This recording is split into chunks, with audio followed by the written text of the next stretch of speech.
प्यारे अजीज़ान ग्रामीन, या नूरों का वजीफ़ा पढ़ें और कुदरती करिश्मे अपनी आंखों से देखें। वैसे तो हर अल्लाह तबारक व तआला के नाम में बहुत ताकत है, लेकिन आज जो वजीफ़ा हम आपको बताने वाले हैं, इस वजीफ़े को हरगिज़ कमज़ोर दिल वाले ना करें, क्योंकि इस वजीफे को पढ़ते पढ़ते कुदरती करामातें जाहिर होने लगती हैं। मेरे प्यारे अजीज़ान ग्रामीन, इस या नूरों के वजीफे को पढ़कर पहाड़ को भी गिराया जा सकता है, या नूरों का वजीफा पढ़ने से ट्रेन को भी रोका जा सकता है, और या नूरों का वजीफा पढ़कर दौलत का ढेर भी लगाया जा सकता है, या नूरों का वजीफा पढ़कर किसी भी किस्म की हाजत को पूरा किया जा सकता है, या नूरों का वजीफा पढ़कर आप लोग अपने किसी भी बिगड़े काम को आसानी से बना सकते हैं।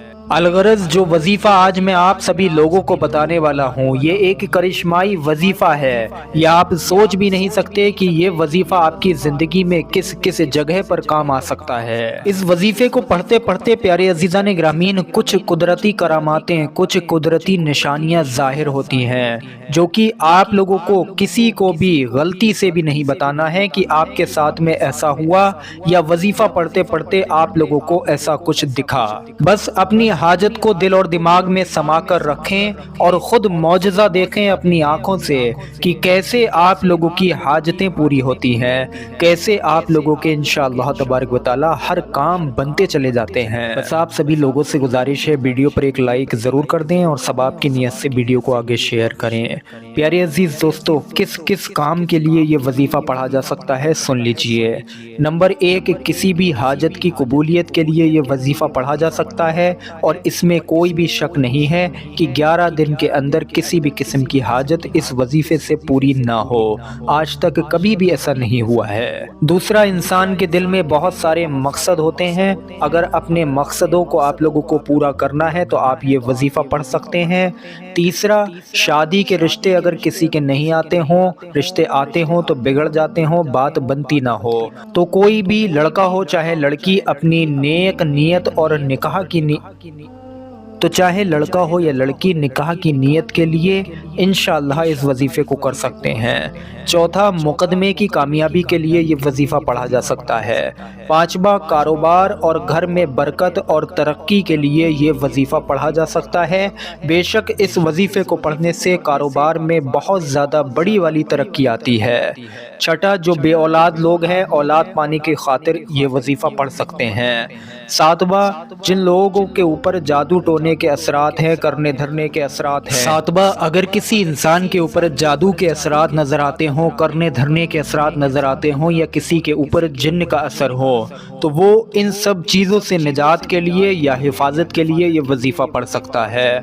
आठवां, कर्ज़ की अदायगी, कर्ज़ चाहे पहाड़ के बराबर ही क्यों ना हो, हर तरह के कर्ज़ को मिटाने के लिए ये वजीफ़ा पढ़ा जा सकता है। नौवां, अगर किसी इंसान को ये महसूस होता हो कि उसके गुनाह बहुत हैं, शायद ही उसको गुनाहों से माफ़ी मिले, तो अपने गुनाहों की माफ़ी के लिए भी ये वजीफ़ा पढ़ा जा सकता है। 10वां, नए या पुराने मकान में अगर किसी किस्म की परेशानियां आती हों, तो उन परेशानियों को घर से बाहर निकालने के लिए ये वजीफ़ा पढ़ा जा सकता है। 11वां, किसी भी किस्म का बीमार इंसान, बीमारी चाहे लाइलाज ही क्यों ना हो, हर तरह की बीमारी से शिफा के लिए भी ये वजीफ़ा पढ़ा जा सकता है। तो मेरे प्यारे अजीज़ दोस्तों, जो भी फ़ायदे बताए गए उन सब को हासिल करने के लिए एक तरीका है इस वजीफे को पढ़ने का। उसी तरीके के बारे में हम आपको बताते हैं। लेकिन प्यारे अजीज़ान ग्रामीन, वजीफों से पहले, दुआओं से पहले आप लोग नमाजों की पाबंदी कीजिए, क्योंकि बिना नमाज के कोई भी दुआ कबूल नहीं होती है, कोई भी काम नहीं बनता है। ख़ास करके आप लोग अपने 5 वक्त की नमाज की पाबंदी करें और नमाजों का बिलखुसूस अपनी ज़िंदगी में ध्यान रखें। वजीफ़ा पढ़ने का तरीका ये है कि ये वजीफ़ा आप लोग जुमेरात या जुमे से शुरू करें, बाद नमाज इशा, जुमेरात या जुमे के दिन में बाद नमाज इशा, तन्हाई में यानी कि अकेले में बैठ जाएं। अगर मस्जिद है तो मस्जिद के अंदर एक कोने में बैठ जाएं, अगर घर में है तो एक कमरे में अकेले में बैठ जाएं। اور یہ دیکھ لیں کہ اس وقت میں آپ کے پاس میں لگ بھگ آدھے گھنٹے تک کوئی آنے جانے والا نہ ہو، تاکہ آپ لوگوں کو یہ وظیفہ پڑھتے ہوئے کوئی نہ دیکھے۔ سب سے پہلے آپ لوگ 3 مرتبہ پیارے آقا کریم صلی اللہ علیہ وسلم کی بارگاہ اقدس میں درود پاک پڑھ لیجئے۔ 3 مرتبہ جیسے ہی درود پاک مکمل ہو، اس کے بعد میں 11 بار آپ لوگ سورہ فاتحہ یعنی کہ الحمد شریف کو پڑھیے۔ الحمد شریف کے پڑھنے کے بعد میں آپ لوگوں کو اس اسم پاک یعنی کہ یا نورو یا نورو یا نورو یا نورو یا نورو اس طریقے سے کم 10 تسبیح پڑھنا ہے۔ دھیان سے سنیں، 10 تسبیح یعنی کہ 1000 بار آپ لوگوں کو یہ اسم پاک پڑھنا ہے۔ اب آپ لوگ ایک بات کا دھیان رکھیں کہ جب آپ لوگ یا نورو کا وظیفہ پڑھنا شروع کریں گے، 10 تسبیح پڑھنا، اس اسم پاک کی پڑھنا شروع کریں گے، تبھی آپ لوگوں کو کچھ قدرتی کراماتیں اپنے آس پاس اپنے ارد گرد میں نظر آئیں گی۔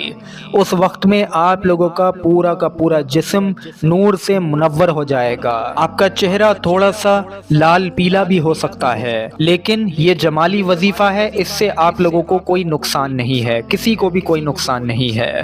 بس آپ لوگوں کو یہ وظیفہ پڑھتے وقت اگر کچھ قدرتی کرامات، کچھ قدرتی معجزہ دکھائی دے جائے تو اس کو ہرگز کسی سے نہیں کہنا ہے۔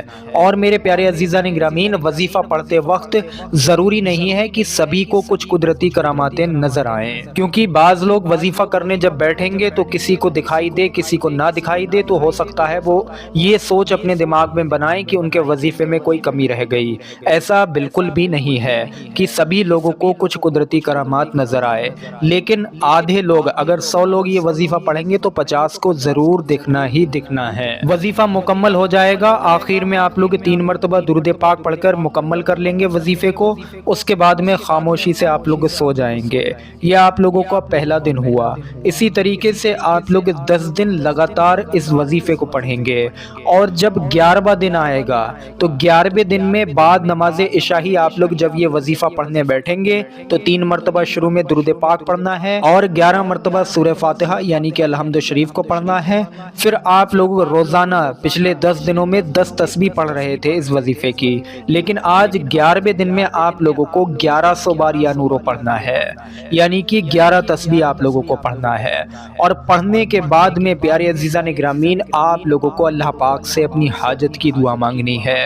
یقین جانیے، میرا یہ یقین کہتا ہے کہ اس وظیفے سے 11ویں دن میں ہو سکتا ہے پہلے ہی حاجت پوری ہو گئی ہو، لیکن 11 دن مکمل بھی نہ ہوں گے اور آپ لوگوں کی کسی بھی قسم کی حاجت اس وظیفے سے پوری ہو جائے گی۔ جس کام کو بنانے کے واسطے آپ نے یہ وظیفہ پڑھا، انشاءاللہ تبارک و تعالی آپ لوگ اس کام کو اپنی آنکھوں سے پورا ہوتا ہوا بھی دیکھیں گے۔ اگر کسی کے گھر میں بہت زیادہ پریشانیاں رہتی ہوں، جیسا کہ میں نے اس یا نور کے وظیفے کے فائدوں میں ذکر کیا تھا کہ کسی کے گھر میں کوئی اثرات نظر آتے ہوں، گھر میں خوشحالی نہ ہو، گھر کے اندر امن چین نہ ہو، گھر میں لڑائی جھگڑے بہت زیادہ رہتے ہوں، تو پیارے عزیزان گرامین آپ لوگ کیا کریں کہ اسی وظیفے کو جب 11واں دن آئے تو 11واں دن آپ لوگ تھوڑا سا پانی اپنے آگے لے کر رکھ لیں، اس پانی پر وظیفہ مکمل ہونے کے بعد میں پھونک دیں اور اس پانی کو اپنے گھر کے چاروں کونوں میں تھوڑا تھوڑا چھڑک دیں۔ انشاءاللہ گھر کے اندر سے ساری کی ساری بلائیں بھی باہر نکل جائیں گی، گھر کے اوپر بندش ہوگی وہ بھی ختم ہو جائے گی، گھر کے اندر لڑائیاں جھگڑے رہتے ہوں گے وہ بھی ختم ہو جائیں گے، اور گھر کے اندر اگر نحوست ہوگی تو وہ بھی باہر نکل جائے گی، اور پھر آپ لوگ خود دیکھیں گے کہ گھر کے اندر آپ لوگوں کے کیسے برکتیں اور رحمتیں اللہ پاک کی نازل ہوتی ہیں۔ امید کرتا ہوں ویڈیو آپ سبھی لوگوں کو سمجھ آیا ہو۔ ویڈیو پر ایک لائک ضرور کر دیں اور ثواب کی نیت سے ویڈیو کو آگے شیئر بھی ضرور کریں۔ السلام علیکم ورحمۃ اللہ وبرکاتہ۔